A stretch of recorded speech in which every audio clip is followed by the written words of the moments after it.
এমআরএর বিশেষ সতর্কবার্তা।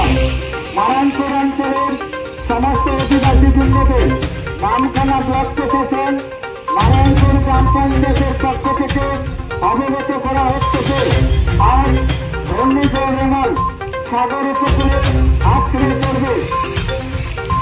তার ফলে প্রবল ঝড়ো হাওয়া, বৃষ্টিপাত এবং সমুদ্রে জলস্ফীতি হইবে।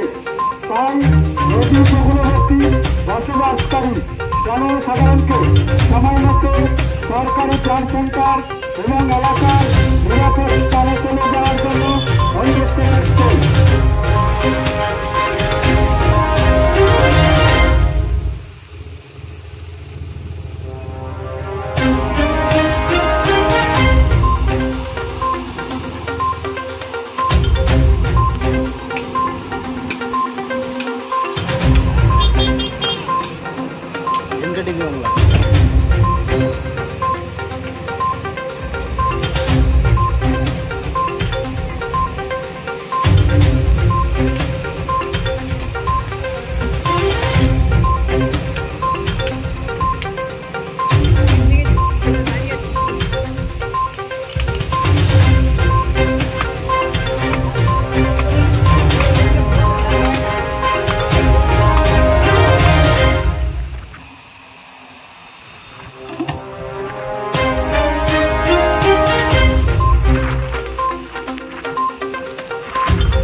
রাস্তায় পড়ে আছে, গাড়ি ফাড়ি যেতে পারছে না। আমরা ডাবালে দিয়ে গাছগুলো কেটে সরিয়ে রাখছি, তারপরে গাড়ি চলাচল করতে পারছি। ঝড় তো এখনো আসেনি, কতটা আতঙ্কিত রয়েছেন? এখনই এতগুলো গাছ ভেঙে পড়েছে, কি বলবেন? হ্যাঁ, ঝড় আসলে তো প্রচুর গাছ ভেঙে যাবে। এর আগে ঝড় আসছিল, অনেক গাছ ভেঙে গিয়েছে, অনেক লোকের ঘর বাড়ি ভেঙে গিয়েছে।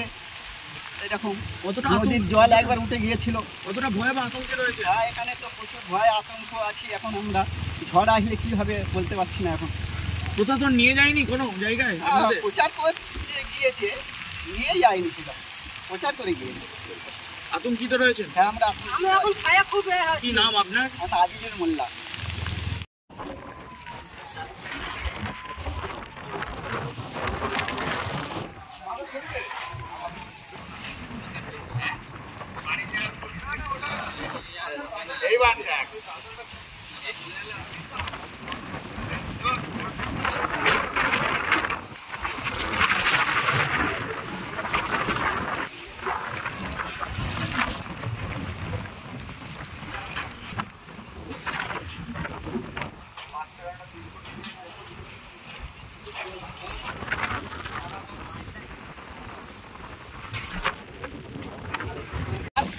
কি পরিস্থিতি এখন? এখন খুব অবস্থা খুব খারাপ। আমাদের ঘরদোর ভেঙে গেছে, আমরা বাড়িতে থাকতে পারছি না। জল ঢুকে টালি উড়ে গেছে। আমাদের হচ্ছে বাড়ির অবস্থা খুব খারাপ, আমরা থাকতে পারবো না। অনেক গাছ কি ইতিমধ্যেই ভেঙে গেছে? হ্যাঁ, অনেক গাছ ভেঙে গেছে। কতটা আতঙ্কিত রয়েছেন? এখনো তো ঝড় আসছে, সময় রয়েছে। এই ঝড়ে অনেক গাছপালা, ঘর বাড়ি সব ভেঙে গেছে। ঝড় আসলে কি হবে?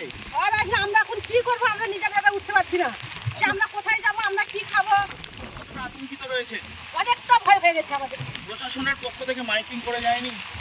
না, প্রচার করে গেছে নিরাপদ জায়গায় থাকতে, কিন্তু আমরা কোথায় থাকবো এখন? আমাদের তো সেরকম থাকার মতো জায়গা নেই। থাকার জায়গা দিচ্ছে না?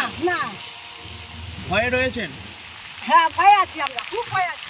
কি নাম আপনার? আমার নাম লাইলি বিবি।